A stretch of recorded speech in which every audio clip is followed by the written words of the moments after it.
Hola amigos del Juan de Mariana, yo soy Pablo, coordinador de eventos del instituto y esta vez os traigo una entrevista desde casa. Aprovechando la coyuntura internacional y que las elecciones americanas se están aproximando, es el 3 de noviembre, no podemos dejar de tratar este tema que marca la agenda y también que lo tratará durante las próximas semanas y meses.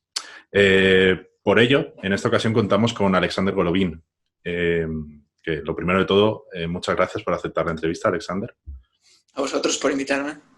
Bueno, antes que nada, Alexander, como es tradición en las entrevistas del Juan de Mariana, estaría bien que nos contases quién eres y a qué te dedicas. Vale. Pues yo soy, bueno, estudio en lo que antes se llamaba lenguas semíticas, que es un poco hebreo, árabe, arameo, un poco, unos estudios un poco raros que no hace mucha gente, pero... Y después, pues quizás conociendo más al Juan de Mariana, también soy director de programas del Instituto Ostrom Catalunya, el think tank liberal de Cataluña, y también pues soy ponente del Ateneo Barcelonés, que somos entidades hermanas con el de Madrid, creo. Y bueno, ahí también organizamos un poco hacemos actos, hacemos seminarios y siempre enfocado a la política y actos para el público. De acuerdo. Bueno, vamos a meternos en el asunto. El pasado martes, bueno, la madrugada del miércoles aquí en España, se celebró el debate entre Joe Biden y Donald Trump, en el que resultó ser un debate muy bronco, muy pocos argumentos y muchas interrupciones y poca chicha, digamos. En este contexto, ¿cómo ves tú que se sitúan? ¿Cómo crees cómo ves las elecciones americanas? Bueno, creo que primero de todo sobre el debate, creo que ya van viniendo unas cuantas décadas, unos cuantos debates desde que existen los debates televisivos, que creo que el primero fue del 76 o 74 con Nixon, y a medida que hemos ido avanzando y hemos ido haciendo más debates electorales televisivos, los debates han sido menos para conocer propuestas o contraponer las propuestas de los diversos candidatos y ver cuáles eran mejores y cuáles podrían ser mejores para el país, sino que han sido más actos para movilizar a su electorado y para crear momentos que, bien, si ahora son las redes sociales, en su momento pues eran los medios de comunicación más clásicos, en que los periodistas tenían un poder muy grande para, digamos, subrayar o destacar momentos y frases de los candidatos que después servían para que en los siguientes días pues, se hablase de ese candidato, de esa propuesta o de ese momento. Ahora son las redes sociales, funciona un poco más, parecido. Y en este caso, yo creo que Biden puede estar contento porque viniendo de la experiencia que habíamos tenido en estos últimos meses, en que había tenido muchos problemas, hasta que se había comentado que tenía inicios o problemas de demencia, creo que aguantó bastante bien el tipo y creo que, bueno, es un poco triste, pero creo que puede estar contento. En cambio, Trump pues tenía que él quería salir a matar a Biden. Y de hecho, yo creo que tenía material y eso es una persona que sabe hacer eso, sabe interrumpir los debates, sabe marcar muy bien la agenda, es lo mejor que hace, la prensa siempre va detrás suyo, lo vimos con Hillary Clinton, y creo que con Biden, pues tuvo, como has dicho bien, y se ha comentado en la prensa, un tono muy bronco, pero no lo consiguió del todo. Y además los debates es para movilizar a la gente y no marcan mucho las decisiones del electorado. De hecho, creo que las encuestas de los últimos debates lo que nos enseñan es que solo alrededor del 3% del electorado que ve los debates acaba después cambiando el voto. Así que creo que ni servirá mucho el debate este primero, ni tampoco servirán los dos que quedan para todas las elecciones. Claro. Siguiendo el hilo de los debates que forman parte de la campaña electoral, ¿qué crees? ¿Cuál es el papel que está jugando la gestión de la pandemia en el desarrollo de la campaña? Ya que Estados Unidos es, si no me equivoco, el país con más afectados por el virus del COVID-19 y, por lo tanto, es una campaña y unas elecciones que están muy influenciadas por este hecho. Totalmente. No, o sea, influencia muchísimo en las elecciones, no solo por los muertos o por los infectados que pueda haber, que creo, si no me equivoco, ha habido más muertes por coronavirus que durante la segunda, que soldados durante la Segunda Guerra Mundial, de soldados americanos durante la Segunda Guerra Mundial, y por tanto es una cifra muy elevada pero además también porque ha cambiado totalmente la campaña electoral y cómo los partidos y los candidatos habían previsto iniciarla y entenderla.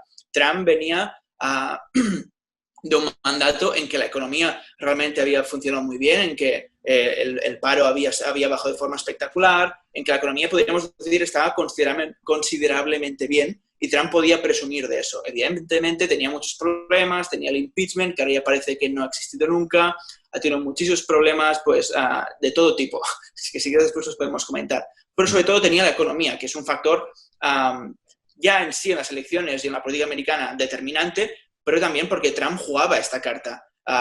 Él ya se presentó como el candidato que podía devolver los lugares de trabajo que se habían marchado a los países asiáticos o a otras partes de Estados Unidos, volverlos, que bueno, son los estados en los que ganó y que consiguió cambiar que antes eran azules y pasaron a ser rojos, los estados esos industriales que han ido perdiendo las fábricas, y su electorado básicamente le votaba por esto. Y ahora lo que vimos es que antes de la pandemia, según las encuestas, la mayoría de la gente entendía que Trump era el mejor candidato para mejorar la economía y para tener una economía fuerte, y ahora vemos que no es así ya. La pandemia lo ha cambiado totalmente. La carta más fuerte que tenía Trump, la pandemia, la ha destrozado en cuestión de semanas. Y ahora vemos con las encuestas y la gente ya no cree que Trump, esté ni gestionando, ya la mayoría de gente no cree que esté gestionando bien la pandemia, y la mayoría de gente ya no cree que sea el mejor para conducir el país a una economía fuerte. Y ese es el gran problema de Trump, que aún siendo un porcentaje bastante alto, no es suficiente como para que Trump se base en esta cifra para poder ganar las elecciones. Y aquí es donde tiene el mayor problema Trump ahora mismo. Claro. Entonces, resumiéndolo un poco, durante estos 4 años la economía, 3 años y medio, digamos, que ha sido la mejor baza, ¿no?, que podría haber tenido Trump, pero esta crisis sanitaria ha hecho que todo eso se haya ido al garete. Por lo tanto, ¿qué crees que son los puntos positivos del mandato de Trump? ¿Y en qué es lo que juega en contra, aparte de esta crisis sanitaria, para ser reelegido? Sí, si es que crees que puede ser elegido. Sí, yo creo que puede. Y si ahora comentábamos que la economía era uno de los puntos fuertes de la campaña de Trump, yo creo que el otro, y que por lo que mucha gente también lo votó, quizás republicanos más clásicos que tenían ciertas diferencias o reticencias con él como candidato, es el papel que ha tenido reformando el sistema judicial. El cambio que ha supuesto el primer mandato de la presidencia de Donald Trump en el cambio del sistema judicial americano es espectacular y durará décadas. Ya no solo por los miembros del Tribunal Supremo que han nominado, 2 hasta ahora y a punto del tercero, que 3 de 9, un tercio, es una cosa espectacular. Y además bastante jóvenes los miembros. Así también porque ya a nivel de los circuitos judiciales de todo el país, Trump ha cambiado y ha renovado, creo que es una cuarta parte de los jueces. Es una cifra altísima. Y estos jueces también marcarán la política y son los que marcan antecedentes que pueden marcar la política de los Estados Unidos de cara a las próximas décadas. Y creo que en ese sentido es uno de los mayores éxitos de Trump. Pero no solo sino que a veces se habla poco.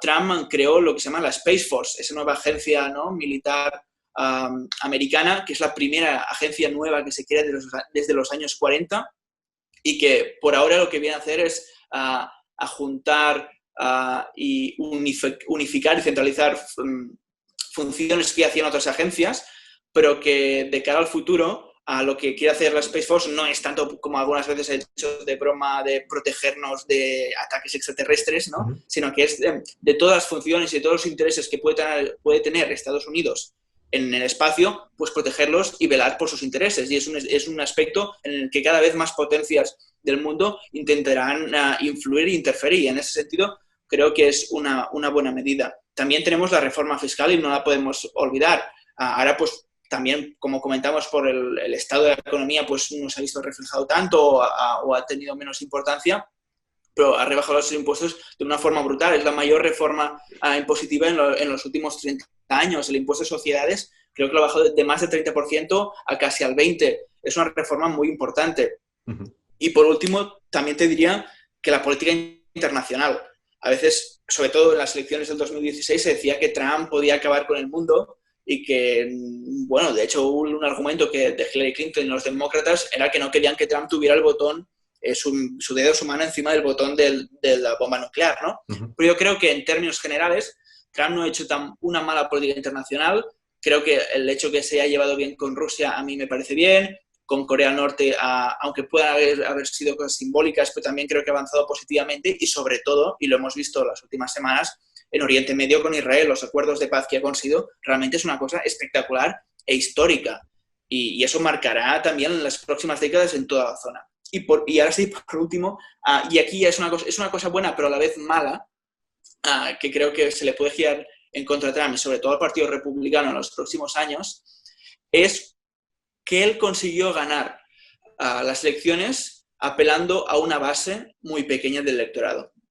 Si nos fijamos en los programas electorales y en las direcciones y las estrategias del Partido Republicano que ha publicado en las últimas elecciones presidenciales, las del 2012, las del 2008, ya venía haciendo unos años que el Partido Republicano entendía que quería renovarse, sobre todo su imagen, y que no se le viera como un partido que solo va a buscar el hombre blanco, ¿no? Y tenía una estrategia para ir a buscar el electorado hispano, el electorado afroamericano, el asiático, y lo intentaron durante unos años. En cambio, Trump lo que hizo es básicamente olvidar todo eso y entender que él tenía un electorado que a la vez es muy limitado, muy pequeño, tiene un tope muy justo, pero que se ha comprobado que es suficiente para ganar las elecciones. Eso por una parte es bueno porque Trump, digamos, no necesita toda una campaña y años para cambiar una conciencia social sobre qué es el Partido Republicano y puede conseguir el poder de esta manera, pero a la vez cuando Trump deje de ser el candidato porque o bien pierde las elecciones o porque ya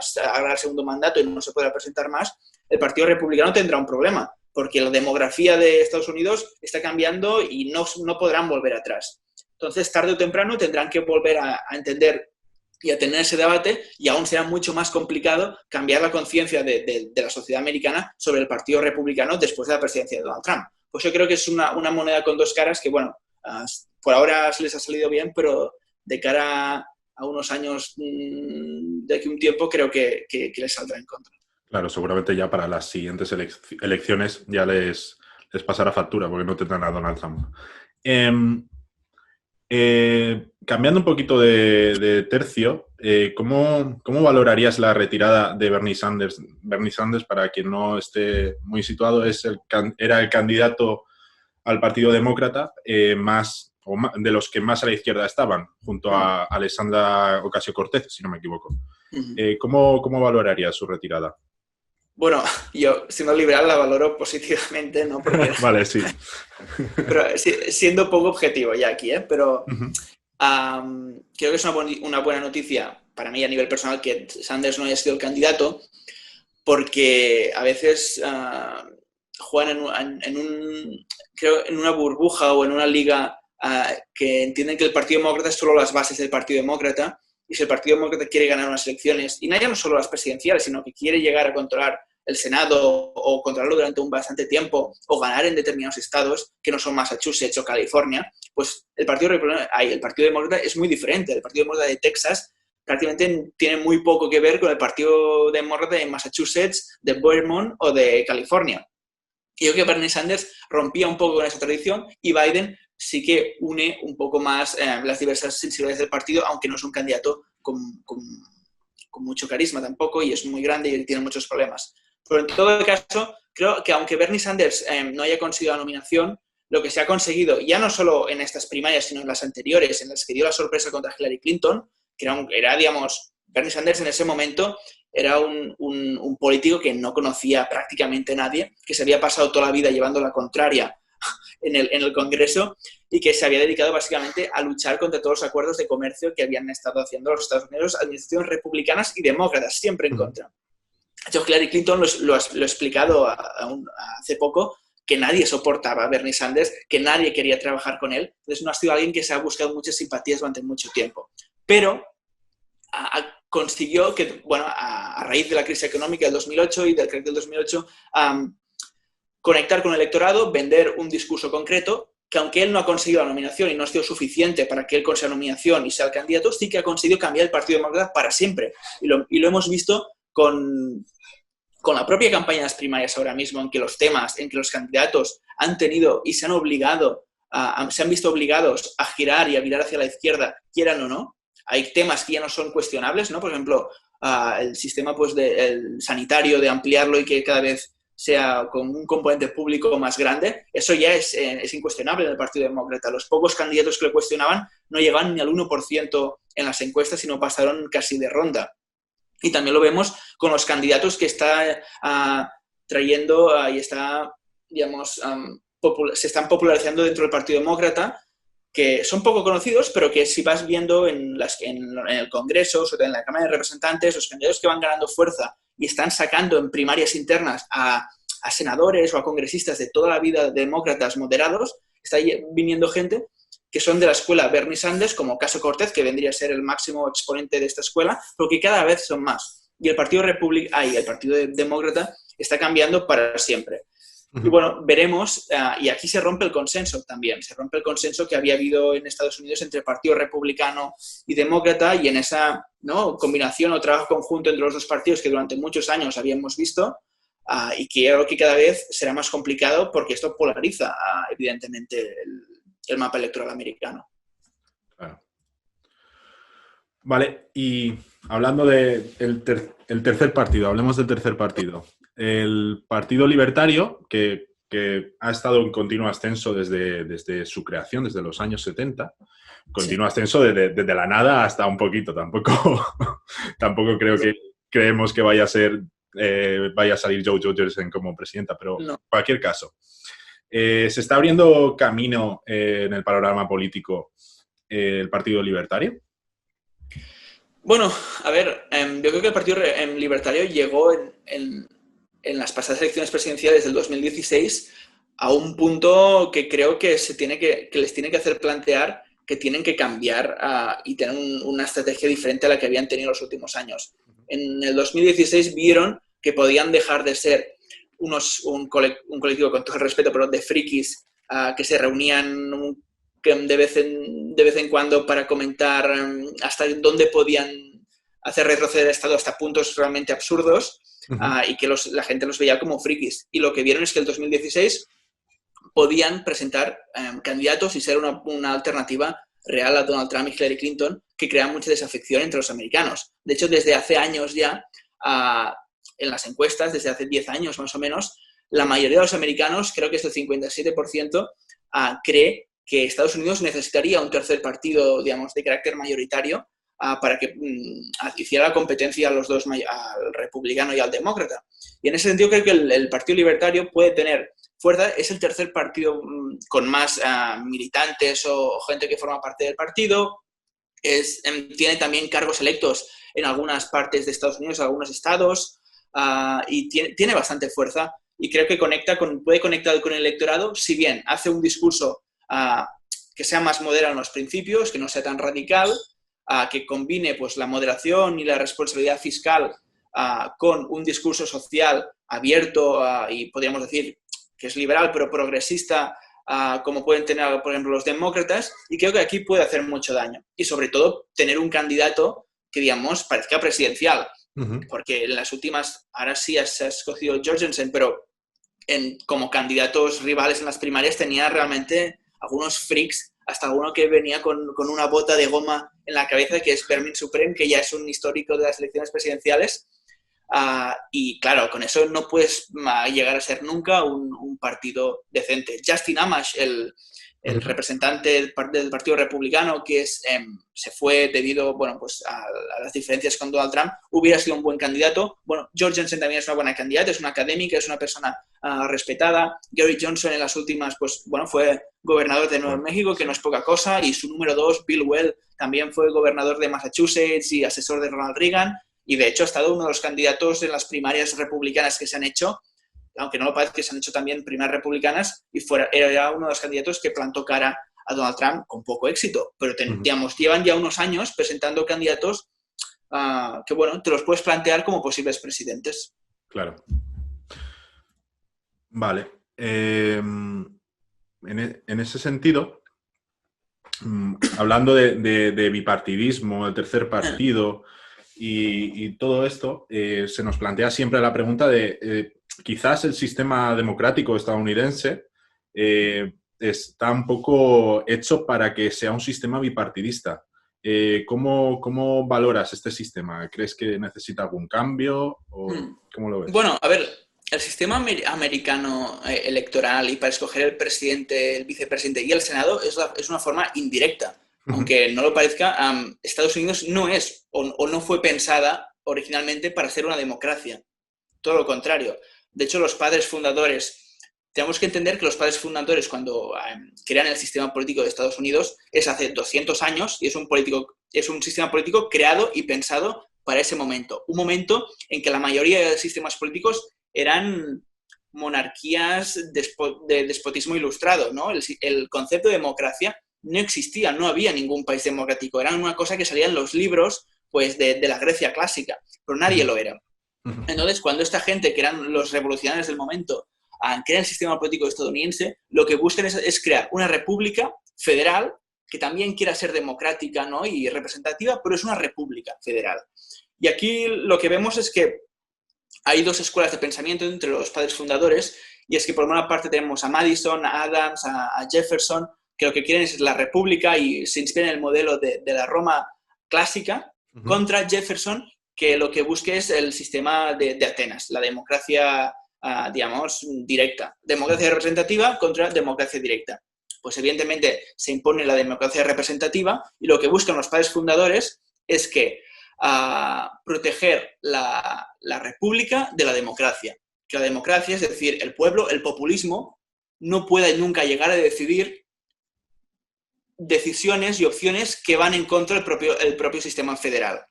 ¿No? Digamos, bueno, pues un poco que las instituciones en sí no dependan del voto directo, sino que tengan ya una estructura que se proteja a sí mismo y proteja la democracia y las libertades de las personas.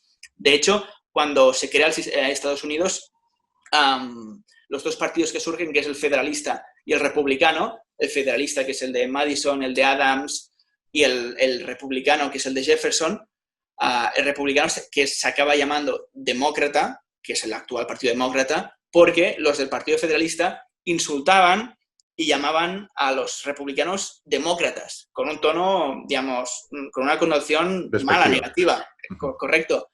Entonces le llaman, Jefferson, eres un demócrata, como una cosa mala, como un insulto, y de ahí viene el nombre del Partido Demócrata.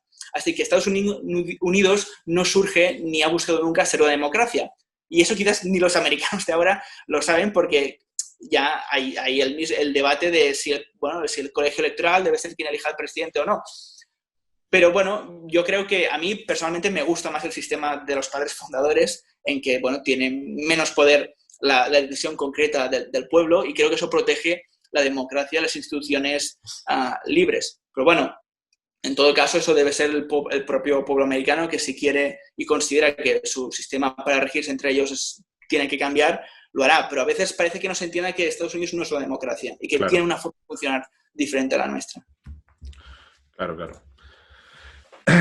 Y bueno, otro tema que ha surgido durante la crisis sanitaria ha sido la muerte de George Floyd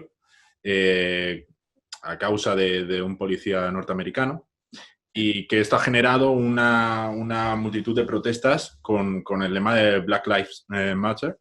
¿Y cómo crees que todo esto va a afectar a las elecciones? Porque hemos visto multitud de disturbios en prácticamente todos los estados y va a afectar, pero ¿de qué manera crees tú que lo hará? A ver, como comentábamos antes, la economía ya no es un papel o no es una carta tan importante para Trump, y lo que sí que lo ha sido en las últimas semanas, en los últimos meses, es el concepto de la ley y el orden, ¿no? Hemos visto como a raíz de las protestas por la muerte o el asesinato de George Floyd, ha habido pues, la mayoría de protestas pacíficas y legítimas, pero también ha habido pues, protestas violentas o que han acabado de forma violenta, y eso pues a Trump evidentemente le favorece. Es un discurso que cala entre la población americana, digamos, el respeto a la propiedad privada, el orden en las calles, que la gente se pueda mover con total libertad y que no se sienta amenazada por una posible manifestación. eso ayuda a Trump. Y sobre todo cuando el discurso que algunos demócratas, que no todos, ni es mayoritario ni es el de Biden, pero que algunos demócratas importantes han rescatado o han cogido de eliminar la policía, ese es un discurso que no ayuda en nada a los demócratas ni a Biden. La gente, la ciudadanía no quiere eliminar la policía, evidentemente que ve problemas, pero la posición de eliminar la policía o la figura de policía es una posición totalmente radical que no es transversal en ningún sentido. Y es evidente que hay un problema con el abuso policial y el abuso de poder de la policía, no solo en Estados Unidos, es una cosa que vemos en todo el mundo, aquí en España, en Europa y en muchos casos, sobre todo con el estado del alarma, por ejemplo, aquí en España vimos que el abuso de poder por parte de las fuerzas policiales pues fue un problema y vimos muchos casos en los vídeos en que evidentemente no ha sido tan, digamos, importante como el asesinato de una persona, pero sí que hemos visto abusos de poder por parte de las fuerzas policiales. Y creo que es por desgracia, es una parte ya normal, que no tendría que ser natural, pero que es normal de las fuerzas policiales, y es un debate que se tiene que abordar. Pero después también la comunidad afroamericana tiene un problema. Evidentemente que hay racismo, y si en la sociedad hay racismo, en la policía también hay racismo, es lógico, pues también la comunidad afroamericana es de las comunidades o de las minorías más pobres que hay. Y aquí también, y evidentemente, esto afecta al nivel de crimen que hay en los barrios, que hay dentro de la comunidad, y eso hace que la policía pues intervenga mucho más, y si la policía, digamos, abusa de su poder y es racista como muchas otras partes de la sociedad, pues normal que se den estos problemas. Pero la comunidad afroamericana también tendría que plantearse su situación. Hay minorías en Estados Unidos que en mucho menor tiempo su evolución socioeconómica ha sido mucho mayor. Por ejemplo, vemos la asiática, su nivel de renta y de calidad de vida es supera con mucha diferencia a la comunidad afroamericana.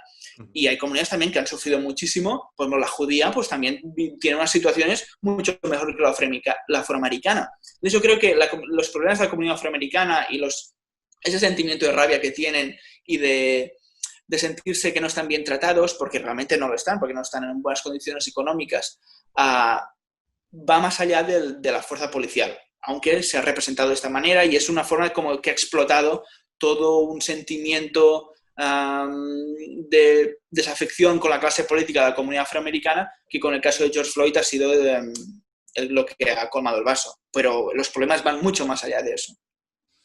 Claro, claro. Yo personalmente creo que en este sentido, sí, o sea, va a favorecer a Trump, porque al final él está dando este discurso, vemos tweets continuamente de Trump de law and order, sí, continuamente, y es lo que tú dices. Al final, todos estos disturbios que no dejen hacer vida normal a los americanos, todo eso va a favorecerle. Por supuesto. Y por eso Biden lo que tienen que entender es que debe hacer un discurso que no puede ceder al ala radical o al ala más izquierdista del partido, porque en algunos otros aspectos puede hacer malabares con eso y maniobras con el sistema sanitario o con política internacional o con el sistema impositivo y fiscal, pero con la policía no puede. Eso claro. Lo tiene que tener muy claro, porque si no será un tema, ya lo vimos, bueno, en el primer debate fue un tema que se comentó y lo volverá a ser en los próximos dos, y Trump irá a muerte con este debate. Así que Biden tiene que tener una posición clara y fuerte y se debe imponer a los sectores más radicales del partido. Uh-huh. Bueno, la verdad es que se plantea una campaña muy interesante y, por lo tanto, unas elecciones también muy interesantes. Ya veremos lo que pasará el 3 de noviembre. Hemos llegado al final de la entrevista. Alexander, ha sido un placer hablar contigo sobre las elecciones americanas. Igualmente, un placer y veremos qué pasa. Y creo que no lo podemos saber hasta el día de las elecciones. Yo creo que está 50-50% y veremos qué pasa. Ya lo veremos. Te agradecemos que nos haya cedido tu tiempo y a los que nos veis por YouTube queremos recordaros que hemos lanzado la posibilidad de haceros miembros de nuestro canal, que tenéis ahí abajo el botón. Y nada, muchas gracias, Alexander. A vosotros.